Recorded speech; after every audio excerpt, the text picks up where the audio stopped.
आपने अपने और देवी लक्ष्मी के मंगल मिलन का सूत्रधार मुझे बनाया।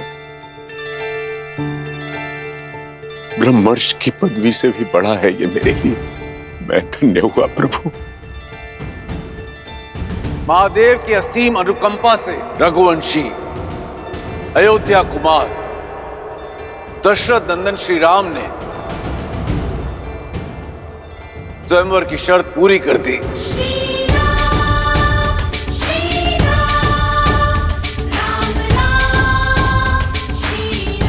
मेरी पुत्री से विवाह के लिए अपनी पात्रता सिद्ध कर दी।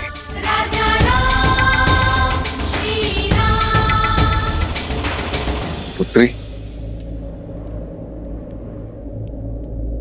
सीता,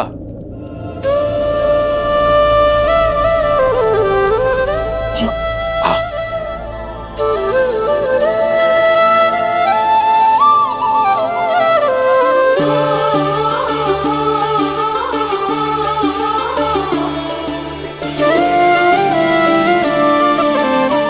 बधाई हो दीदी, जिसे स्वयं को दे चुकी थी वो दशरथ नंदन राम आपके हुए।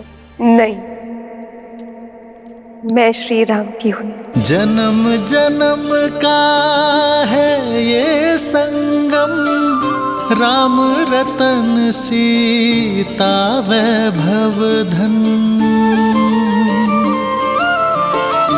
एक है पौरुष एक समर्पण, एक है रूप तो दूजा दर्पण। राम है लोचन सीता दृष्टि, राम है बादल सीता वृष्टि। राम सिया राम सिया राम सिया राम, राम सिया राम सिया राम।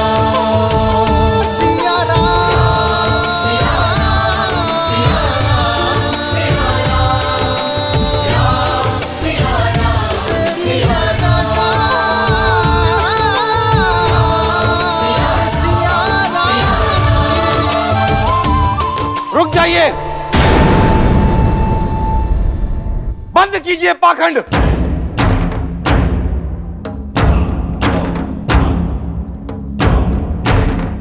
यह चुनाव अनैतिक है।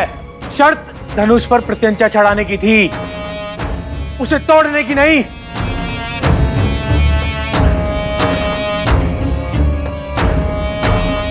बातचीत में समय क्यों नष्ट करना?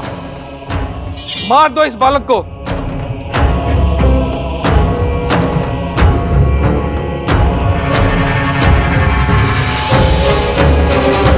और कर लो सीता का हरण।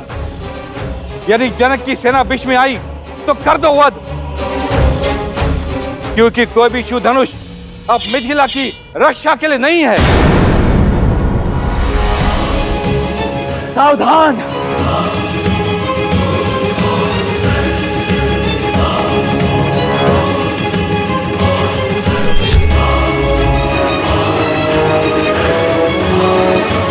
आदेश दीजिए भैया, इन मूर्खों के अहंकार और मलिन विचार दोनों को एक साथ काट कर फेंक सकूं।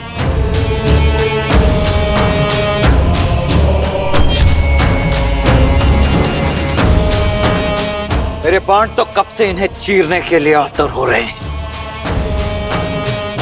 ये मनुष्य नहीं है, ये मनुष्यों के भेष में राक्षस है, राक्षस। आप बस आज्ञा दीजिए भैया।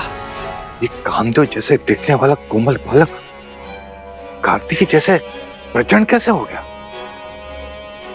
लक्ष्मण,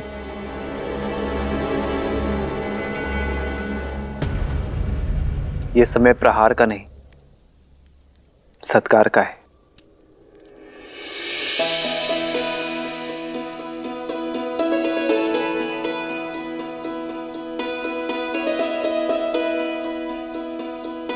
आप सब बड़े हैं हमसे, मेरे भाई की भूल को क्षमा करें और विवाह के लिए शुभाशीष दें।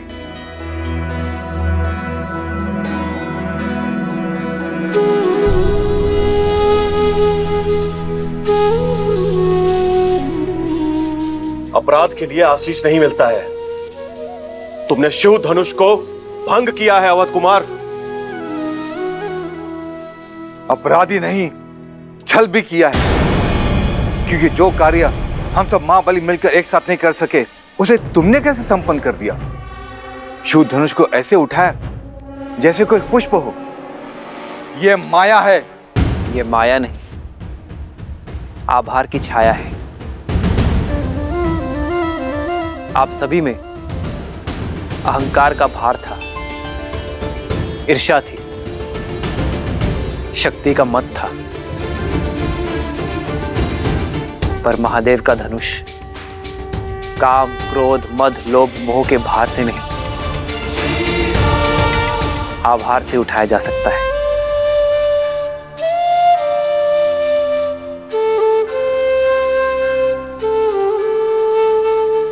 इसे आवेश से नहीं, आग्रह से उठाना था।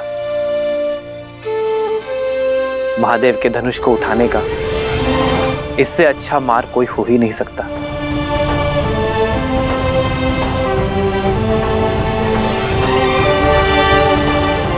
आप सभी में एक 8 वर्ष की बालिका से कई अधिक बल है, किंतु देवी सीता का मन मां गंगा की भांति पवित्र है।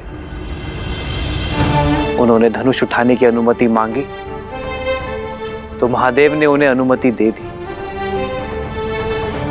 और आज महादेव ने मुझे भी निराश नहीं किया।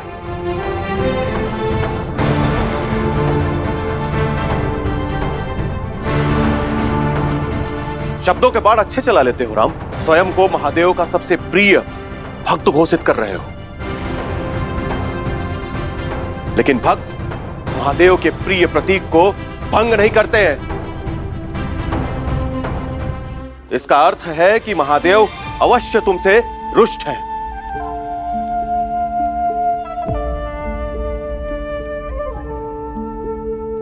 और हम उनका सम्मान उन्हें पुनः लौटाएंगे, तुम्हें मार के।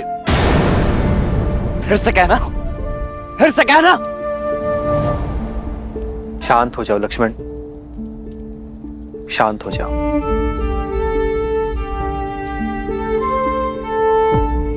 सज्जनों, यह धनुष उठाने का निर्णय केवल महादेव का था, तो उन्हें ही निश्चित करने दे कि यह धनुष टूटा कैसे।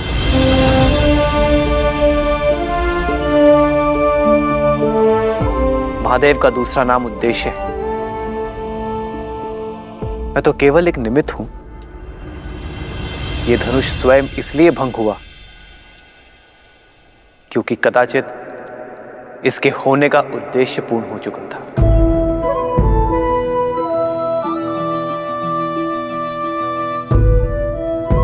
वाद विवाद नहीं, प्रतिशोध चाहिए हमें प्रतिशोध चाहिए। कैसा प्रतिशोध? आपकी हार का? कहां गया था आपका मान सम्मान जब आप महाधनुष उठाने का प्रयत्न कर रहे थे और विफल हुए?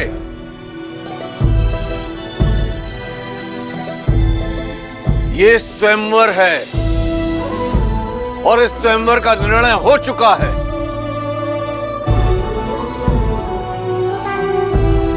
मेरी पुत्री ने अपना वर चुन लिया है।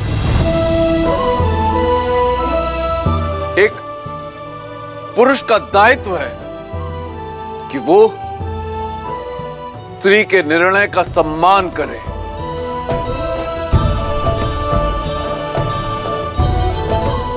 ना कि अपने अभिमान की अग्नि में उसके चैन की आहुति दे दे। ललकारो मत हमें जनक, हम मौन थे, क्योंकि अब तुम्हारी रक्षा करने वाला शिव धनुष की ढाल भी अब भंग हो चुकी है। अब युद्ध की अग्नि में तुम्हें और तुम्हारी मिथिला को जलना होगा। और रही तुम्हारी ये सुंदर पुत्री, तो उसके भाग्य का निर्णय हम पर छोड़ दो।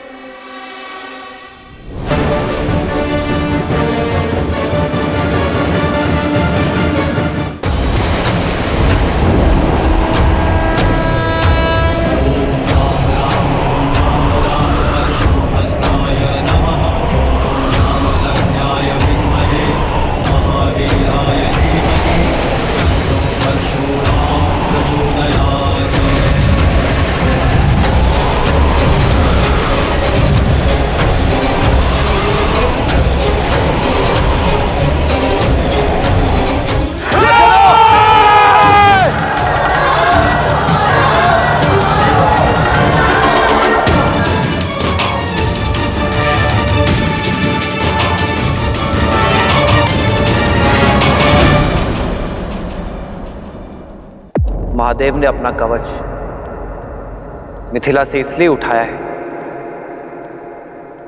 क्योंकि अयोध्या का कवच अब मिथिला पर आ चुका है।